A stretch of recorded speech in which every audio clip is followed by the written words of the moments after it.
आयो आयो रोटी आयो हाम्रो परदेशीको रोटी। हाम्रो त यहाँ यस्तो रोटी हुन्छ है प्याकिङमा। टक्क यही रोटी किचनमा पुर्याउन गएको म चाहिँ। हजुरहरू के गर्दै हुनुहुन्छ?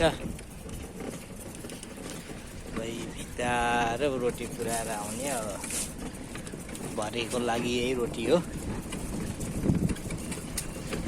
यहाँ चाहिँ यसलाई खबुस भन्छ, हामी चाहिँ रोटी भन्छौँ। किचनमा पुऱ्याएर आउँछु रोटी।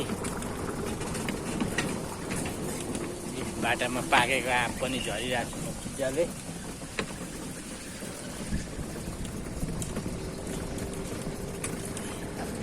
किचनतिर गएको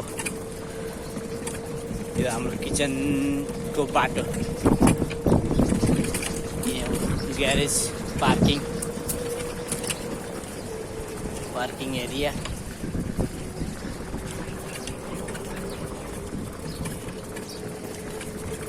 अब यो किचन आयो।